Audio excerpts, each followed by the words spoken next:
ജില്ലാ സെക്രട്ടേറിയറ്റ് യോഗം ചേർന്നുകൊണ്ടിരിക്കുകയാണ്. എന്താവും വി കുഞ്ഞികൃഷ്ണന്റെ വിധി എന്ന് ഉറ്റുനോക്കുകയാണ്.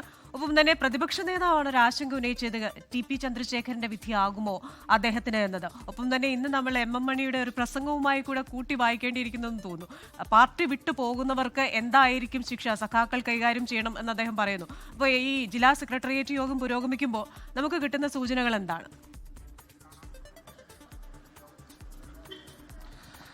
ക്രിസ്റ്റീന, ഏറ്റവും പ്രധാനപ്പെട്ട കാര്യം ഇന്ന് ഈ ജില്ലാ സെക്രട്ടേറിയറ്റ് യോഗം തുടങ്ങുമ്പോൾ ഇതിൽ ആരോപണ വിധേയനായിട്ടുള്ള MLA, ജില്ലാ സെക്രട്ടേറിയറ്റ് അംഗം കൂടിയായിട്ടുള്ള TI മധുസൂദനൻ, അദ്ദേഹം ഇത്രയും നേരം വിട്ടുനിൽക്കുകയായിരുന്നു. അദ്ദേഹം ഇപ്പോൾ ഈ ജില്ലാ സെക്രട്ടേറിയറ്റ് യോഗത്തിൽ പങ്കെടുക്കാനായി ഇങ്ങോട്ടേക്ക് എത്തിയിട്ടുണ്ട്. ആ ദൃശ്യങ്ങൾ ആണ് നമ്മളിപ്പോൾ കാണുന്നത്. അദ്ദേഹം ഒരു സംഘാടക സമിതിയുടെ പരിപാടിയിലായിരുന്നു എന്നാണ് നേരത്തെ നമ്മൾ വിളിച്ചപ്പോൾ മനസ്സിലാക്കി അദ്ദേഹം പറഞ്ഞത്. അതിനുശേഷം ഇപ്പോൾ ഏതാണ്ട് 1 മണിക്കൂറാകുന്നു ജില്ലാ സെക്രട്ടേറിയറ്റ് യോഗം തുടങ്ങിയത്. അതിനുശേഷമാണ് TI മധുസൂദനൻ എത്തുന്നത്. ഈ സംഭവവുമായി ബന്ധപ്പെട്ട്, അതായത് ഈ വെളിപ്പെടുത്തലുകൾ നടത്തിയതിന് പിന്നാലെ ഇതുവരേക്കും TI മധുസൂദനൻ മാധ്യമങ്ങളോട് ഒരു പ്രതികരണം നടത്തിയിരുന്നില്ല. എല്ലാം പാർട്ടി പറയട്ടെ, നേതാക്കൾ പറയട്ടെ എന്നതായിരുന്നു. നമസ്കാരം.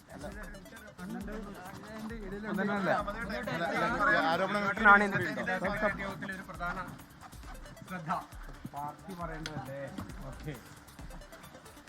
നേരത്തെ പറഞ്ഞ, അതായത് ഫോണിലൂടെ സംസാരിക്കുമ്പോൾ അദ്ദേഹം പറഞ്ഞ അതേ കാര്യങ്ങൾ തന്നെയാണ് ഇപ്പോൾ നേരിട്ട് ചോദിക്കുമ്പോഴും അദ്ദേഹം ആവർത്തിക്കുന്നത്. പാർട്ടി പറയട്ടെ, പാർട്ടി പറയാനുള്ളത് തനിക്ക് പറയാനുള്ളൂ, നേതൃത്വം പറയട്ടെ എന്നുള്ളതാണ് അദ്ദേഹം ഇപ്പോൾ പറയുന്നത്. എന്തായാലും വൈകിയായാലും അദ്ദേഹം ജില്ലാ സെക്രട്ടേറിയറ്റ് യോഗത്തിൽ എത്തിയിട്ടുണ്ട്. അദ്ദേഹം ഈ വി കുഞ്ഞികൃഷ്ണൻ ആരോപണം ഉന്നയിച്ചതിൽ ഏറ്റവും പ്രധാനപ്പെട്ട കക്ഷി TI മധുസൂദനനാണ്. അന്ന് ഇദ്ദേഹം ഏരിയ സെക്രട്ടറി ആയിരുന്ന കാലഘട്ടത്തിലാണ് ഈ രക്തസാക്ഷി ഫണ്ട് ക്രമക്കേട് ആരോപണം ഉണ്ടായിരുന്നു. അതിനുശേഷം 2021 നിയമസഭാ തെരഞ്ഞെടുപ്പിൽ പയ്യന്നൂരിൽ നിന്ന് മത്സരിച്ചപ്പോൾ ആ തെരഞ്ഞെടുപ്പ് ഫണ്ട് ക്രമക്കേടുണ്ടായെന്നും ആരോപണം ഉയർന്നിരുന്നു. അദ്ദേഹം ആ ഏരിയ സെക്രട്ടറി സ്ഥാനത്ത് നിന്ന് മാറിയ ശേഷവും അവിടെ ഈ ഏരിയ കമ്മിറ്റി ഓഫീസിൻ്റെ കെട്ടിട നിർമ്മാണ ഫണ്ടിലും ക്രമക്കേട് നടന്നിട്ടുള്ളതായിട്ടും വി കുഞ്ഞികൃഷ്ണൻ ആരോപണം ഉന്നയിച്ചിരുന്നു. എന്തായാലും ഗുരുതരമായിട്ടുള്ള പല ആരോപണങ്ങളുണ്ട്. പക്ഷേ ഇതൊന്നും പാർട്ടി നടത്തിയ അന്വേഷണ കമ്മീഷനുകളിൽ ഒന്നും കണ്ടെത്താൻ കഴിഞ്ഞില്ല എന്നുള്ളതാണ് ആ പാർട്ടിയുടെ വിശദീകരണം. അതുകൊണ്ട് തന്നെ കുഞ്ഞികൃഷ്ണൻ്റെ ആരോപണങ്ങളെല്ലാം തള്ളുകയാണ് പാർട്ടി ചെയ്യുന്നത്. അതുകൊണ്ട് ഈ പാർട്ടി ഈ പ്രതിരോധത്തിലാണെങ്കിൽ പോലും ആരോപണം ഉന്നയിച്ച ആളെ പുറത്താക്കാനാണ് ഇപ്പോൾ തീരുമാനിച്ചിരിക്കുന്നത്. അല്ലെങ്കിൽ ഒരുപക്ഷെ അദ്ദേഹത്തെ മുഖവിലേക്ക് എടുത്തു കഴിഞ്ഞാൽ ഈ രക്തസാക്ഷി ഫണ്ട് അതിൽ ക്രമക്കേട് എന്ന് പറയുമ്പോൾ കണ്ണൂരിലടക്കം സംസ്ഥാനത്ത് പലയിടങ്ങളിലും പാർട്ടി പ്രതിരോധത്തിലാകും. സ്വാഭാവികമായിട്ടും ഈ രക്തസാക്ഷി കുടുംബങ്ങൾ സംസ്ഥാനത്ത് ഒട്ടനവധി ഉണ്ട്. സ്വാഭാവികമായിട്ട് അവരുടെ കുടുംബങ്ങൾക്കായിട്ട് പാർട്ടി പല കാലഘട്ടങ്ങളിൽ ഈ ഫണ്ട് ശേഖരണം നടത്തിയിട്ടുണ്ട്. അതിലൊക്കെ ആരെങ്കിലും സംശയം ഉന്നയിച്ചു കഴിഞ്ഞാൽ അതെല്ലാം പരിശോധിക്കേണ്ടി വരും. എന്തായാലും ഈ നേരത്തെ ഈ മുതിർന്ന നേതാക്കൾ സൂചിപ്പിച്ചതുപോലെ തന്നെ പാർട്ടിക്ക് പുറത്തേക്ക് തന്നെയാണ് വി കുഞ്ഞികൃഷ്ണന്റെ വഴി. പക്ഷേ അദ്ദേഹം ഉന്നയിച്ച ചോദ്യങ്ങൾക്ക് കൃത്യമായ ഉത്തരം നൽകാൻ പാർട്ടിക്ക് കഴിഞ്ഞിട്ടില്ല. കണക്കുകളെല്ലാം പാർട്ടിക്ക് അകത്ത് അവതരിപ്പിച്ചിട്ടുണ്ട് എന്നുള്ളതാണ് പാർട്ടി നേതാക്കൾ പറയുന്നത്. പക്ഷേ പൊതുജനങ്ങൾക്ക് മുന്നിൽ അവതരിപ്പിക്കാൻ പാർട്ടി ഇപ്പോഴും തയ്യാറായിട്ടില്ല. അതാണ് വി കുഞ്ഞികൃഷ്ണൻ ആവശ്യപ്പെടുന്നത്. എന്തായാലും അദ്ദേഹം അടുത്ത ദിവസങ്ങളിൽ ഒരു പുസ്തകം പുറത്തിറക്കുന്നുണ്ട്. നേതൃത്വത്തെ അണികൾ തിരുത്തട്ടെ എന്നാണ് ആ പുസ്തകത്തിന്റെ വാചക തലക്കെട്ട്. ആ പുസ്തകത്തിൽ ഈ ക്രമക്കേടുമായി ബന്ധപ്പെട്ട കൂടുതൽ തെളിവുകൾ എന്തൊക്കെയാണ്, ആ ക്രമക്കേടുകൾ തുടങ്ങിയ കാര്യങ്ങൾ വിശദീകരിക്കുമെന്നാണ് അറിയിച്ചിട്ടുള്ളത്. അജീഷ്, അതുപോലെ തന്നെ അദ്ദേഹം പറയുന്നത് ആടിനെ പട്ടിയാക്കുകയാണ് എന്ന് പറയുന്നു. ഇപ്പോൾ പാർട്ടിയിൽ നിന്ന് പുറത്തെ ആക്കിയാൽ പോലും അദ്ദേഹം ഉന്നയിച്ച ചില വിഷയങ്ങൾക്ക് വലിയ പ്രാധാന്യമുണ്ട്. പ്രത്യേകിച്ച് അവിടെ നിരവധി രക്തസാക്ഷി കുടുംബങ്ങളുണ്ട്. അജീഷ് പറഞ്ഞതുപോലെ അവരുടെയൊക്കെ മനസ്സിൽ ഒരു സംശയത്തിൻ്റെതായ തീപ്പൊരിയാണ് വന്നിരിക്കുന്നത്. അപ്പോൾ ഇത്തരം കാര്യങ്ങളിൽ പാർട്ടി ഒരു വിശദീകരണം നടത്തേണ്ടതായിട്ടുണ്ടാകും, സംശയ ദൂരീകരണം വരുത്തേണ്ടതായിട്ടുണ്ടാകും. ഒപ്പം തന്നെ ഈ വി കുഞ്ഞികൃഷ്ണന്റെ അടുത്ത നടപടി എന്തായിരിക്കുമെന്ന ചോദ്യവുമുണ്ടല്ലോ. സ്വാഭാവികമായിട്ടും ഈ വി കുഞ്ഞികൃഷ്ണൻ ഈ ആരോപണം ഉന്നയിച്ച സമയത്ത്, അല്ലെങ്കിൽ ഇങ്ങനെ വെളിപ്പെടുത്തലുകൾ നടത്തിയ സമയത്ത് തന്നെ അദ്ദേഹത്തിന് ഒരു ഉറപ്പുണ്ട് പാർട്ടി ഏത് തരത്തിലുള്ള അച്ചടക്ക നടപടിയായിരിക്കും സ്വീകരിക്കുക എന്നുള്ളതിൻ്റെ കാര്യത്തിൽ അദ്ദേഹത്തിന് വ്യക്തതയുണ്ടായിരുന്നു. അദ്ദേഹം പറഞ്ഞു പാർട്ടി പുറത്താക്കാനുള്ള സാധ്യതയാണ് അദ്ദേഹം മുൻകൂട്ടി കണ്ടതും അത് അദ്ദേഹം തള്ളുന്നില്ല. എന്തായാലും അത്തരത്തിലുള്ള ഒരു നടപടിയിലേക്കാണ് കടക്കുന്നത്. പക്ഷേ അദ്ദേഹം ഉന്നയിച്ച ചോദ്യങ്ങൾ പ്രസക്തമാണ്. ആദ്യം 2016 ജൂലൈയിൽ തുടങ്ങിയ ധൻരാജ് രക്തസാക്ഷി ഫണ്ട് ശേഖരണം, അന്ന് പാർട്ടി ഏതാണ്ട് 1 കോടി രൂപ 4 ലക്ഷം രൂപയാണ് പിരിച്ചത്. ഇതിൽ അദ്ദേഹത്തിന്റെ വീട് നിർമ്മാണത്തിനായി 29.5 ലക്ഷം രൂപയാണ് ചിലവായതെന്ന് പറയുന്നു. എല്ലാം ചെക്ക് മുഖേനയായിരുന്നു അന്ന് ഈ കരാറുകാർക്ക് കൊടുത്തത്. പക്ഷേ 35 ലക്ഷം രൂപ ഈ ചെക്ക് പാർട്ടി അക്കൗണ്ടിൽ നിന്ന് മാറിയിട്ടുണ്ട്. അതിൽ 5 ലക്ഷം രൂപയോളം അന്നത്തെ ഏരിയ സെക്രട്ടറി ആയിരുന്ന KP മധുവിൻ്റെ അക്കൗണ്ടിലേക്ക് പോയെന്നാണ് അദ്ദേഹം ഉന്നയിക്കുന്ന ഒരു ആരോപണം. ഇത് പിന്നീട് പാർട്ടി അന്വേഷണത്തിൽ തള്ളുകയും ചെയ്തു. പിന്നീട് ഈ പാർട്ടി ഏരിയ കമ്മിറ്റി ഓഫീസിൻ്റെ കെട്ടിട നിർമ്മാണവുമായി ബന്ധപ്പെട്ട് ഈ ധനരാജിൻ്റെ കുടുംബത്തിന് വേണ്ടി ശേഖരിച്ച ഫണ്ടിൽ നിന്ന് വകമാറ്റിയതായിട്ട് ഒരു ആരോപണമുണ്ട്. കൂടാതെ അന്നത്തെ 2021 നിയമസഭാ തെരഞ്ഞെടുപ്പ് തെരഞ്ഞെടുപ്പ് പ്രവർത്തനങ്ങൾക്ക് വേണ്ടിയിട്ടുള്ള ഫണ്ട് ശേഖരണം, അതിലെ രസീതുകൾ അത് വ്യാജമായി ഉണ്ടാക്കി പല രസീതുകളും ഈ ഭൂമാഫിയകളെ ഉപയോഗിച്ച് ഫണ്ട് പിരിച്ചു, ലക്ഷങ്ങൾ ഫണ്ട് പിരിച്ചു എന്നുള്ള ആരോപണവും ഈ വി കുഞ്ഞികൃഷ്ണൻ ഉന്നയിച്ചിരുന്നു. അതിൽ അദ്ദേഹം തെളിവുകൾ സഹിതം കൈമാറി എന്നാണ് പറയുന്നത്. അദ്ദേഹം ഏരിയ സെക്രട്ടറി ആയിരുന്നപ്പോഴാണ് ഈ ക്രമക്കേടുകൾ കണ്ടെത്തുന്നത്.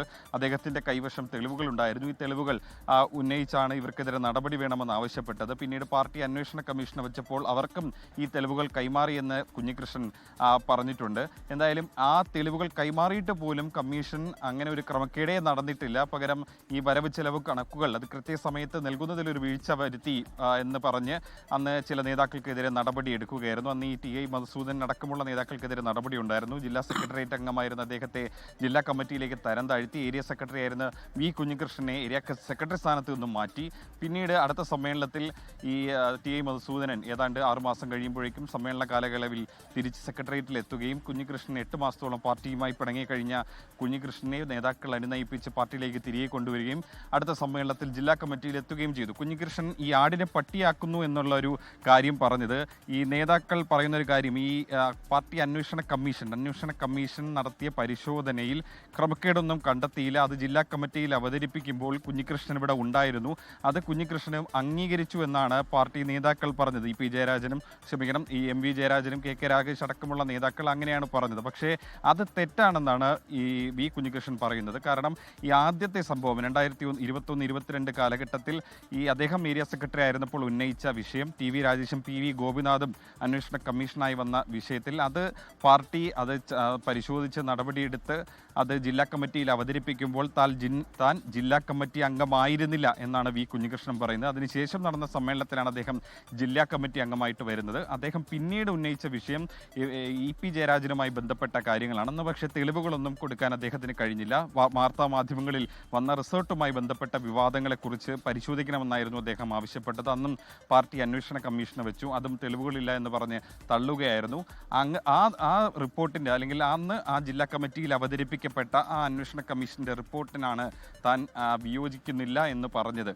എന്തായാലും ഇത്തരത്തിൽ പാർട്ടി ഈ വി കുഞ്ഞികൃഷ്ണന്റെ ആരോപണങ്ങൾ തള്ളുമ്പോൾ തന്നെ അദ്ദേഹം ഉന്നയിച്ച ചില ചോദ്യങ്ങൾ ഇപ്പോഴും ബാക്കിയാവുകയാണ്. കാരണം ഈ ഫണ്ട് ക്രമക്കേടുകളുമായി ബന്ധപ്പെട്ട് ഏതാണ്ട് 3 വിഷയങ്ങൾ ഉന്നയിച്ചിട്ടുണ്ട്. രക്തസാക്ഷി ഫണ്ട് ക്രമക്കേട് ഉൾപ്പെടെ ഈ 3 ഫണ്ട് ക്രമക്കേടുകൾ ഉൾപ്പെടെ ഈ സത്യസന്ധമായ ഒരു അന്വേഷണമാണോ നടന്നത്? ഈ പണം ശേഖരിച്ചെങ്കിൽ അതിൻ്റെ കൃത്യമായ കണക്കുകൾ എവിടെയാണ്, എത്ര രൂപയാണ് ചെലവഴിച്ചത്, ആരുടെയൊക്കെ അക്കൗണ്ടുകളിലേക്കാണ് ഈ പണമൊക്കെ പോയിട്ടുള്ളത്, അതിൻ്റെ രേഖകളൊക്കെ പാർട്ടിക്ക് അകത്ത് കണക്ക് വെച്ചിട്ടുണ്ട്. ുണ്ടെങ്കിലും പൊതുജനങ്ങളിലേക്ക് അത് എത്തിയിട്ടില്ല. ഇതുവരേക്കും അത് പാർട്ടിക്കകത്ത് ഒരു ആഭ്യന്തര വിഷയമായിരുന്നു. പക്ഷേ ഇത്തരത്തിൽ വെളിപ്പെടുത്തൽ നടത്തിയതിന് പിന്നാലെ അത് പൊതുജനങ്ങൾ കൂടി അറിയേണ്ട അവകാശമുണ്ട്. അത് പക്ഷേ പാർട്ടി നേതൃത്വം ഇതുവരേക്കും തയ്യാറായിട്ടില്ല. ശരി അജിഷ, എന്തായാലും തെരഞ്ഞെടുപ്പ് അടുത്തു നിൽക്കുന്ന ഈ ഒരു സമയത്താണ് ഇത്തരത്തിലുള്ള ചില ചോദ്യങ്ങൾ വി കുഞ്ഞികൃഷ്ണൻ ഉന്നയിക്കുന്നത്. പാർട്ടി എന്തായാലും ആ ചോദ്യങ്ങൾക്ക് മറുപടി നൽകേണ്ടി വരും. പാർട്ടിക്കായി ജീവൻ കൊടുത്ത രക്തസാക്ഷികൾ, അവർക്കായി പിരിച്ച ഫണ്ട് അത് മറ്റു രീതിയിൽ ചെലവഴിക്കപ്പെട്ടിട്ടുണ്ടോ എന്ന ആ ചോദ്യത്തിന് പാർട്ടി ഉത്തരം നൽകേണ്ടി വരും. അതുകൊണ്ട് തന്നെ പുറത്താക്കൽ നടപടി കൊണ്ട് മാത്രം പാർട്ടിയുടെ തലവേദന ഒതുങ്ങുന്നില്ല എന്ന ഒരു വിശകലനമാണ് അജീഷ് ജയകുമാർ നൽകുന്നത്. ലോകത്തെവിടെയായാലും ഏത് സമയത്തും 24 വാർത്തകളും ഓഗ്മെന്റഡ് റിയാലിറ്റി പാക്കേജുകളും എക്സ്പ്ലെയിനറുകളും വിശദമായി കാണാൻ ഞങ്ങളുടെ YouTube ചാനൽ നിങ്ങൾക്ക് സബ്സ്ക്രൈബ് ചെയ്യാം.